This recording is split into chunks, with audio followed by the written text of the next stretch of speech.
Last night, GB News held a leadership hustings between Tory party leadership contenders Robert Jenrick and Kemi Badenoch. Let's take a look at some of the highlights. Like most of you, I've been a Conservative all my life, in the good times and the bad.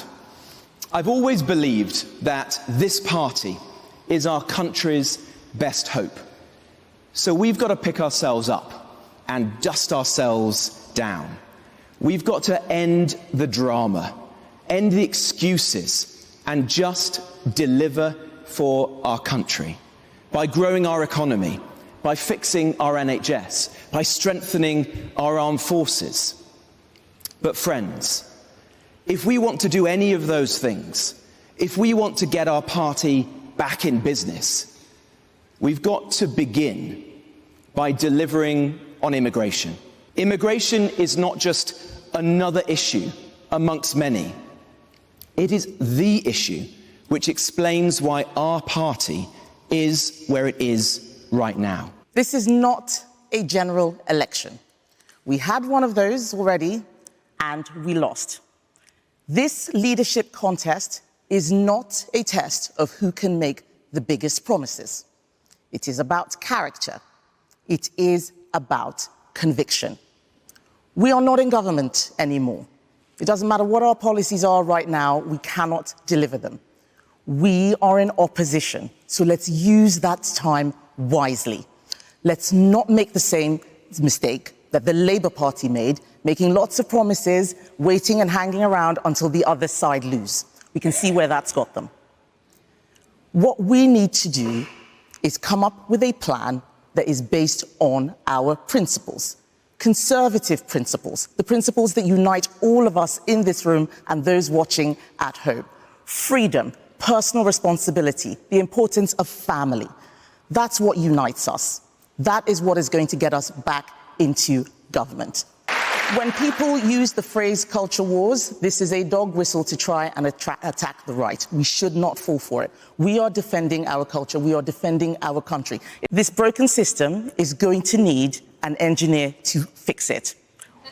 I am an engineer. Just on leadership here, more than 80% don't like you. Or 18% don't like you, forgive me, and most don't know who you are. I mean, is that a problem? You're a bit of a generic candidate to be leader. Well, I don't know about that, Chris. You mentioned colleagues in the department. I've got to say that reports are that you're difficult to work with, that you had dreadful meetings, officials telling the Guardian newspaper that you were bullying, they were traumatised by your behaviour. How do you respond to this? I mean, we don't hear the same about Robert Jenrick, do we? Well, I don't know how many of you believe what you read in The Guardian, but if you do, then you wouldn't be here on GB. No, but answer the More seriously, yeah. I am somebody who defends other people from bullies. The people who are causing the problems are the ones that I got out of the department. Of course they run to The Guardian to tell lies about me, but I know that I did what was right. But the other thing, frankly, we need to do, Chris, is get the 10,000 foreign national offenders out of our prisons. That would be a good start.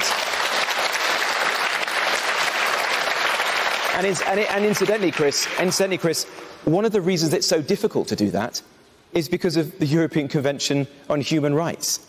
That defends the rights of foreign criminals who are in our prisons and on our streets.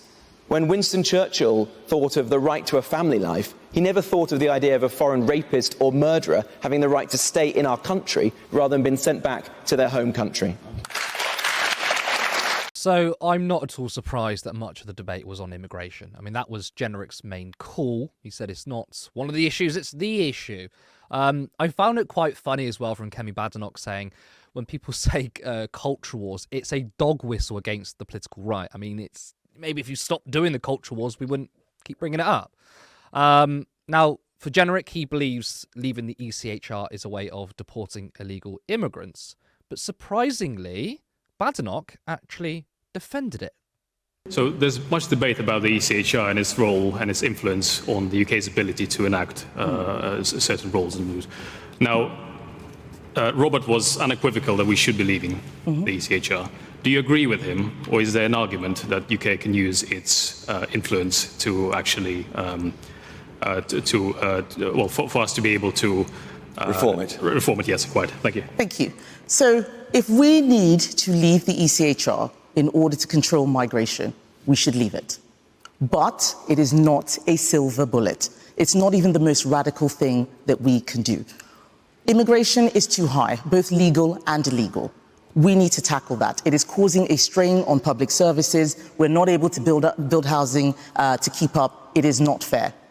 But we have to ask ourselves, why is it that countries that are in the ECHR are able to deport people who are there illegally better than us? France is able to send back about 70%, where we send back about 10%. So it cannot be the ECHR that is stopping us from doing that.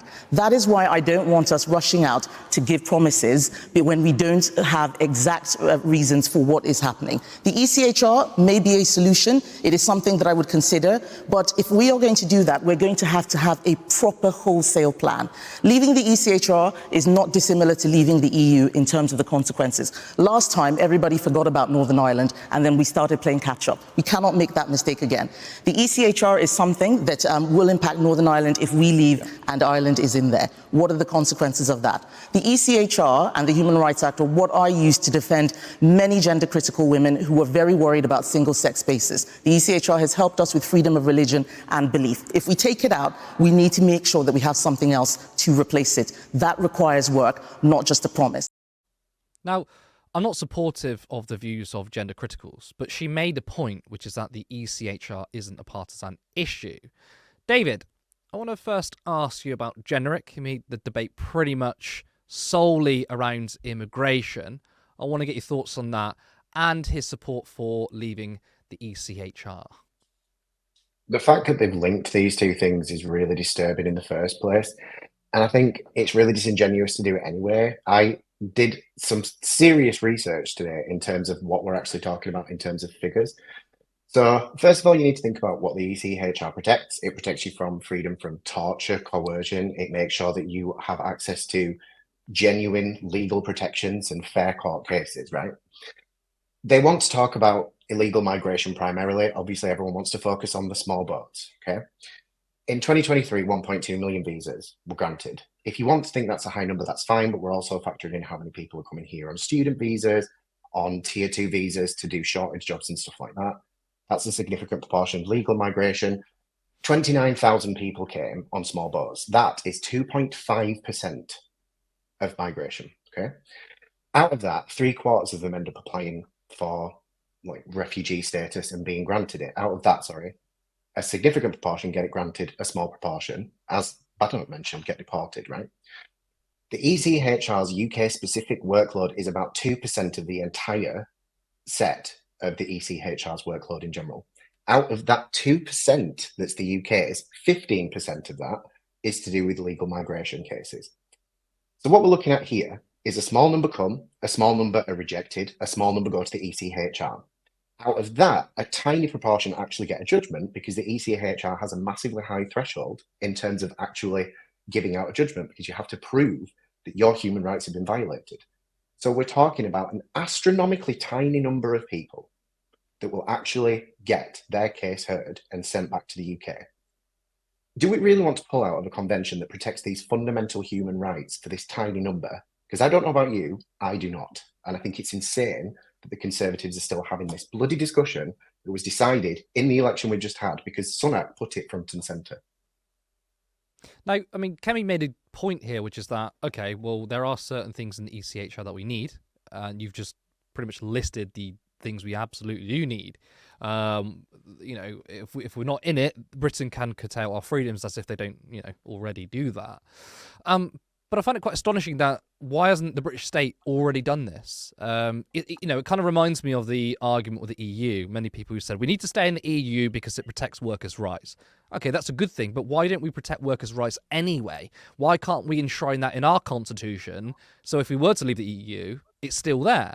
I find it strange that no one's doing that now because even though I don't side with these people when it comes to immigration, she could easily make the point, and what she sort of did, but Jenrick doesn't, that basically we can leave the ECHR by curbing immigration, but all the things listed about freedom of religion or, you know, not to torture, all these basic human rights should be enshrined in law. The fact they're not bringing it up leads me to believe that immigration is euphemism to strip people of rights, because obviously you ask people, do you want to leave the ECHR? Which no one's really asking that question. I don't think it should be up for a referendum or anything. But if you were to ask someone, especially someone who watches these debates, they may say, yeah, we should because we can't curb immigration. But at the end of the day, your rights are going to be removed as well. Would you agree with the assessment, though, that it is a euphemism to use immigration as an issue for, putting up the debate of leaving the ECHR so the government can strip away everyone's rights? Absolutely. The thing about it is, was it 98? Tony Blair was in for a year and he did the Human Rights Act, which brought all of the protections of the ECHR into British domestic law. So these things are, to an extent enshrined in British law. The reason the ECHR is so fundamentally important is if we had a bad government that was going to breach these things, the ECHR is there as a bulwark of protection. That's exactly why it's so frightening to even talk about pulling it out. There's nothing to do with immigration because it doesn't really affect that in terms of what's discussed there. What's discussed there is wider abuses, usually perpetrated by something as powerful as a government, which is why this is so scary, because it's such a transparent attempt to have these discussions about fundamentally attacking people's human rights. And this, it's not just about selective human rights. Obviously, it's really frightening to see people talk about foreign people deserve less rights than us. Where are we seeing that debate happening, on a national platform at the moment? But for us as well, it's overall frightening because it's nothing to do with the issue that's being discussed. And it's she mentioned the EU and leaving the EU. It's another attempt to weaken protections for us and make our lives worse whilst pretending it's about this central issue that people care all so much about, and it won't even affect that. Support independent media, support social justice that's there on social media. Thank you. Turn left.